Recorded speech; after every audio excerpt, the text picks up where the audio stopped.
I-PAC কাণ্ডে হাইকোর্টে শুনানি মুলতবির আবেদন ইডির আবেদনের বিরোধিতায় সরব তৃণমূলের আইনজীবী। হাইকোর্টে তৃণমূলের মামলার গ্রহণযোগ্যতা নিয়েই প্রশ্ন ইডির। আমরা কোনো নথি বাজেয়াপ্ত করিনি, নথি দিয়েছেন মুখ্যমন্ত্রী, তাই মুখ্যমন্ত্রীকে মামলায় যুক্ত করা হোক সওয়াল ইডির পক্ষের কি বক্তব্য, কি যুক্তি জানবো। সুজয় পল আমাদের সঙ্গে রয়েছেন, কথা বলবো তার সঙ্গে। সুজয়,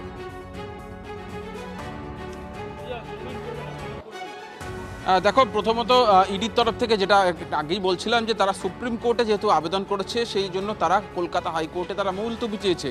তখনই যিনি তৃণমূলের তরফ থেকে যে পিটিশনটি দাখিল করা হয়েছিল, তার তরফে যিনি আইনজীবী ছিলেন, তিনি জানান যে তাদের শুনানিটা যেহেতু করা হোক, যেহেতু তারা পৃথকভাবে এসছেন, সুতরাং সেই মামলার আজকে দীর্ঘ শুনানি চলে। এবং এই শুনানি প্রক্রিয়ার মাঝখানে যিনি অ্যাডিশনাল সলিসিটর জেনারেল ছিলেন, একাধিক গুরুত্বপূর্ণ এবং গুরুতর অভিযোগ নিয়ে এসছেন। প্রথমত তিনি বলেছেন যে তাকে বলতে দেওয়া হচ্ছে না, মাইক বন্ধ করে দেওয়া হচ্ছে।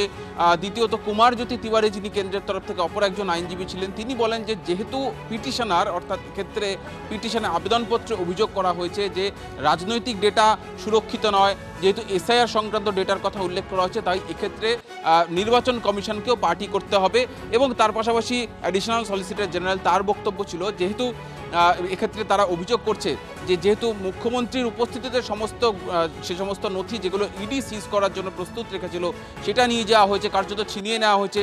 সেখানে ডিরেক্টর জেনারেল ছিলেন, অর্থাৎ ডিজি সেখানে উপস্থিত ছিলেন রাজ্য পুলিশের, তার উপস্থিতিতে সেগুলি করা হয়েছে, সেগুলি নিয়ে যাওয়া হয়েছে। সুতরাং এই পরিস্থিতিতে তাদেরকেও যুক্ত না করা হলে এই আবেদনের কোনো গ্রহণযোগ্যতা নেই। ফলে আপাতত সেই মামলাটি মুলতবি থাকছে। এই মুহূর্তে বিচারপতি দেখা যাক যে সেই যে আবেদনটি করা হয়েছে সেটা সুপ্রিম কোর্টে শুনানির জন্য রাখেন, নাকি পরবর্তীতে কলকাতা হাইকোর্টে শুনানি হয়, সেটা যেমন দেখবার বিষয়। তার পাশাপাশি তৃণমূল কংগ্রেসের তরফ থেকে যে আবেদনটি ছিল, সেটারও কিন্তু আজকে শুনানি চলেছে এবং সেই শুনানিতেও কিন্তু গুরুত্বপূর্ণ কথা বলা হয়েছে। যিনি তৃণমূলের তরফ থেকে মানিকা গুরুস্বামী, তার বক্তব্য যে শুনানির শুরুতেই ইডি আইনজীবী যে বলছে তারা সুপ্রিম কোর্টে মামলা দায়ের করেছে, তাহলে এত তাড়াহুড়ো কেন? তারাই তো আবেদন করেছিলেন প্রথম কলকাতা হাইকোর্টে এসে, তারা নিজেরা একাধিক দাবি জানিয়ে, তাহলে তারাই আবার কেন এই পরিস্থিতিতে মামলা সরিয়ে নিয়ে যেতে চাইছে এবং এক্ষেত্রে তাড়াহুড়োই বা কেন, সেটাও তারা জানেন। কল্যাণ বন্দ্যোপাধ্যায় তিনি মুলতবির বিরোধিতা করেন, কিন্তু মুলতবির বিরোধিতা করলেও কিন্তু তাকে পরবর্তীতে সেই মামলায় তিনি সেই মুহূর্তে বলার সুযোগ পাননি। এই মুহূর্তে কল্যাণ বন্দ্যোপাধ্যায় বলছেন, তেমনটাই আমরা আদালত সূত্রে জানতে পারছি। এবং তার পাশাপাশি তল্লাশির সময় যে কিছু বাজেয়াপ্ত ইডি করতে পারেনি, সমস্ত নথি মমতা বন্দ্যোপাধ্যায় নিয়ে গিয়েছেন। একদম কোট আনকোট এই কথাটা বলা হয়েছে যে মমতা বন্দ্যোপাধ্যায় নিয়ে গিয়েছেন সমস্ত নথি। তার এই বক্তব্যটাও রেকর্ডে রাখতে বলেন, অর্থাৎ বিচারপতি শুভ্রা ঘোষকে কিন্তু অ্যাডিশনাল সলিসিটর জেনারেল অনুরোধ করেন যে তার এই বক্তব্য, তার এই সাবমিশন, তিনি যে বক্তব্যগুলি পেশ করেছেন, যে আদালতের সামনে রেখেছেন, কোট আনকোট সমস্তটাই যেন আদালতের সামনে রাখা হয়।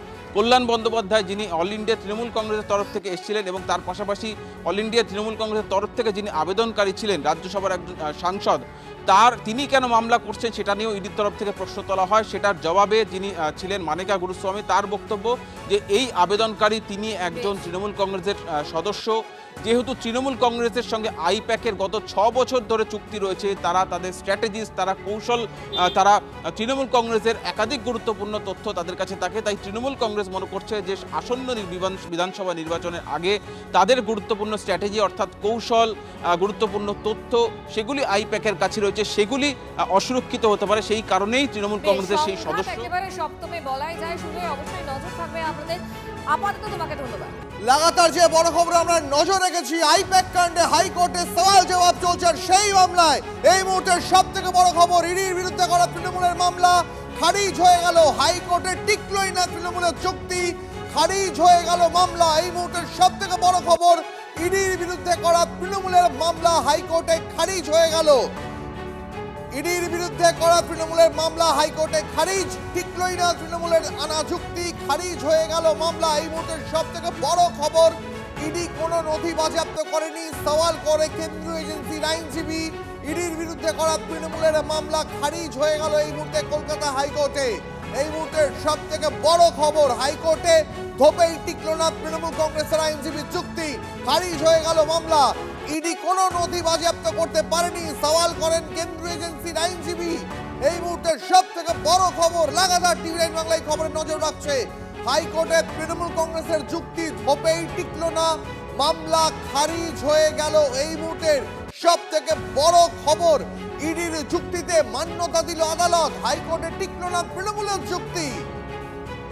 ইডি কোনো নথি বাজেয়াপ্ত করেনি, সওয়াল কেন্দ্রীয় এজেন্সির। আর একবার জানিয়ে রাখবো আপনাদের, এই মুহূর্তের সব থেকে বড় খবর, ইডির বিরুদ্ধে তৃণমূলের করা মামলা খারিজ হয়ে গেল। ইডির যুক্তিতেই মান্যতা হাইকোর্টের, আদালতের ধোপে টিকল না তৃণমূল কংগ্রেসের যুক্তি। ইডি কোনো নথি বাজেয়াপ্ত করেনি, সওয়াল কেন্দ্রীয় এজেন্সির। আমাদের প্রতিনিধি সুজয় এই মুহূর্তে রয়েছেন আমাদের সঙ্গে। সুজয়, এই মুহূর্তে সব থেকে বড় যে খবর আমরা নজর রাখছি, তৃণমূল কংগ্রেসের যুক্তি ধোপেই টিকল না, হাইকোর্টে তৃণমূলের আনা মামলা খারিজ হয়ে গেল। দেখো, অ্যাডিশনাল সলিসিটর জেনারেল এসবি রাজুর যে যুক্তিগুলো ছিল, যে তল্লাশি চালানো হয়েছে আইপ্যাক সংস্থার ডিরেক্টরের বাড়ি এবং আইপ্যাক সংস্থার দফতরে, কিন্তু সেক্ষেত্রে আপত্তি জানিয়ে কারা আদালতে গেলেন, কারা কলকাতা হাইকোর্টে এলেন না শুভাশিস চক্রবর্তী, তৃণমূলের রাজ্যসভার একজন সাংসদ এবং যিনি তৃণমূলের একজন সদস্য।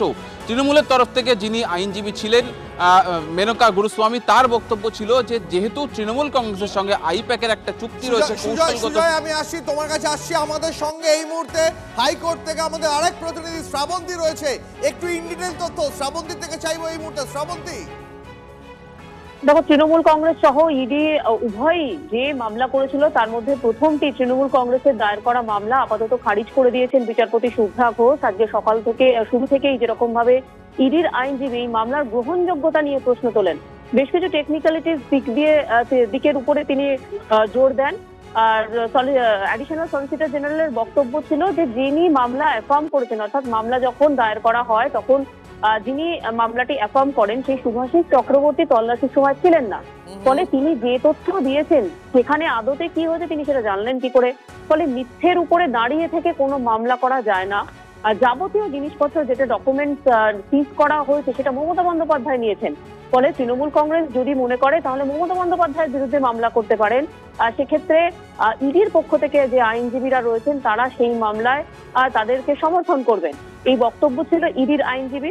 মূলত এইটার উপরে বেস করেই বিচারপতি শুভ্রা ঘোষ তৃণমূল কংগ্রেসের দায়ের করা মামলাটি খারিজ করে দিয়েছেন। অন্যদিকে ইডির যে দায়ের করা মামলা কলকাতা হাইকোর্টে ছিল সেটা আপাতত মুলতবি করা হয়েছে। তার কারণ ইডির পক্ষ থেকে বলা হয় যে ইতিমধ্যেই তারা শীর্ষ আদালতের দ্বারস্থ হয়েছেন। ফলে শীর্ষ আদালত কি বলে সেটা দেখার পরে ফের এই মামলা শুনবেন বিচারপতি শুভ্রা ঘোষ। বেশ, শ্রাবন্তী, অনেক ধন্যবাদ। এই মুহূর্তে সব থেকে বড় খবরে আমরা নজর রেখেছি, হাইকোর্টে টিকলো না তৃণমূল কংগ্রেসের যুক্তি, খারিজ হয়ে গেল তৃণমূলের মামলা। ইডির বিরুদ্ধে করা তৃণমূলের মামলা খারিজ হয়ে গেল আদালতে। সুজয়, আমাদের আরেক প্রতিনিধি আমাদের সঙ্গে রয়েছেন, আরেকটু তথ্য সুজয় থেকে নেব। সুজয়, আদালতে সওয়াল জবাবের সময় কোন কোন বিষয়গুলো উঠে এলো? দেখো, যদি আজকে শুনানিকে যদি এক কথায় ব্যক্ত করতে হয় তাহলে ইডি আজকে শুনানিতে বেশ খানিকটা তাদের যুক্তিতে তারা অনেকটা এগিয়ে গিয়েছে। তার কারণ অ্যাডিশনাল সলিসিটর জেনারেলের এসবি রাজুর যা যুক্তি ছিল যে যেহেতু প্রতীক জৈনের বাড়িতে তল্লাশি, প্রতীক জৈনের অফিসে তল্লাশি, সেক্ষেত্রে যদি মামলা করতে হয় তাকে মামলা করতে হবে, তার কারণ তার অফিস তার বাড়িতে তল্লাশি চালানো হয়েছে। আর যেখানে এক্ষেত্রে যিনি মামলা করেছেন শুভাশিস চক্রবর্তী, তিনি কোনোভাবেই ঘটনাস্থলে উপস্থিত ছিলেন না, তিনি কি করে মামলা করতে পারেন, এইখানেই গ্রহণযোগ্যতা নিয়ে প্রশ্ন তুলেছেন। এবং তার পাশে গ্রহণযোগ্য কল্যাণ বন্দ্যোপাধ্যায়, তিনি রয়েছেন তৃণমূল সাংসদ। সরাসরি একটু কথা বলবো। কল্যাণদা কি হলো?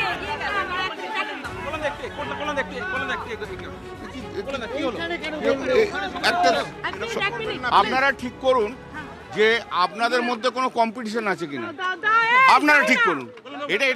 এটা একটা জেনারেল কাটসির ব্যাপার আছে। এতগুলো লোক, প্রেসের লোক দাঁড়িয়ে আছে, আপনি দৌড়ে চলে এলেন। না, আমি আপনার সব প্রশ্ন উত্তর দেবো, তা কি করে ভাবছেন? ঠিক ব্যাপার, যা বলবো তা বলবো। আপনার কি হলো আজকে? আপনার দ্যাট ইম্পর্টেন্ট স্যার, যা ইচ্ছে বলবেন, যার নাম করে যা ইচ্ছে বলবেন। আপনার বক্তব্য শুনতে চাইছি। আজকে আবেদনের ভিত্তিতে কি বললেন বিচারপতি? লাগবে, লেগে যাবে। আমরা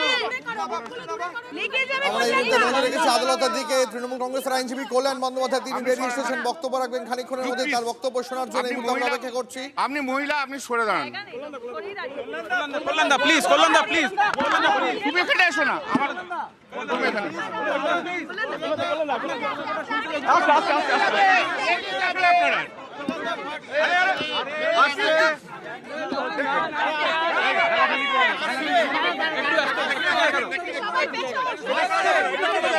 আপনারা কিন্তু দেখছেন, কিন্তু আপনারা কিন্তু দেখছেন যে রিপাবলিক বাংলার মহিলা সাংবাদিক কিভাবে অসভ্যতা করছে, আপনারা দেখছেন কিন্তু কি বলছেন আপনি? যাতে হ্যাঁ আপনারা কিন্তু দেখছেন, আপনারা দেখছেন না, আমরা এটা ঠিক কথা না। আপনি জিজ্ঞেস আপনারা ঠিক করেনি, আগে কি ওনার কথার উত্তর দেবো না আপনাদের কথার উত্তর? আপনারা যা বলবেন তাই করবো। আদালতে যা হলো সেটুকু বলুন।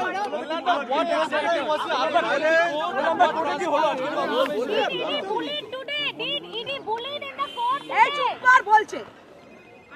হয়েছে হয়েছে এটা যেটা দুজনেই সাবমিশন করলো,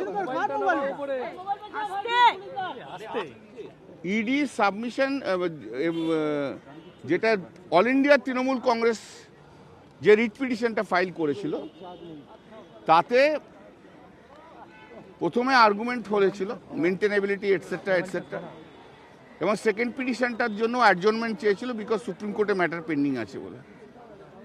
তো দি লার্নেড কাউন্সিল যে আইপ্যাকের হয়ে অ্যাপিয়ার করেছে, সে অ্যাপিয়ার করে দুটো পাঞ্চনামা দেখিয়েছে কোর্টকে যে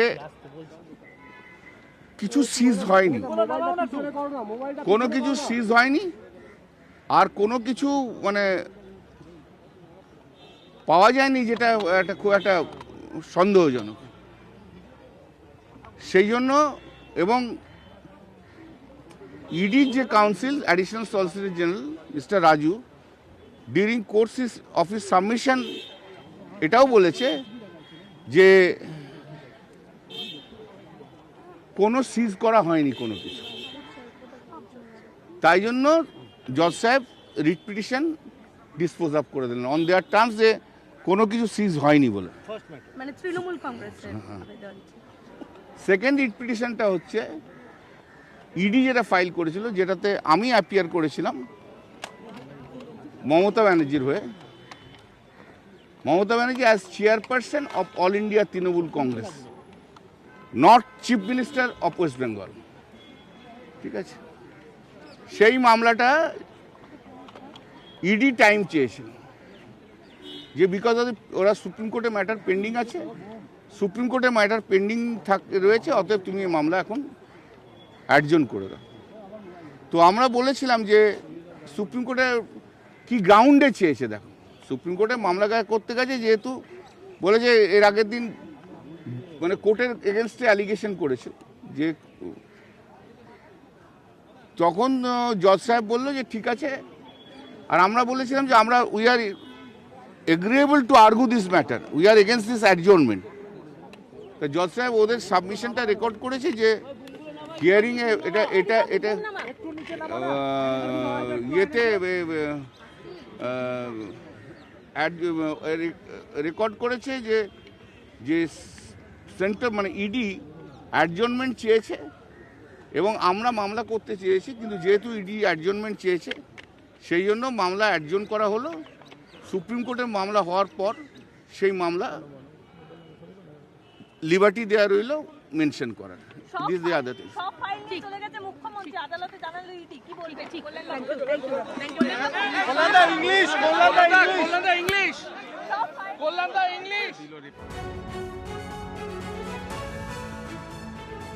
আমরা যে খবর দিকে নজর রাখছি, ইডির বিরুদ্ধে তৃণমূলের মামলা টিকলই না হাইকোর্টে।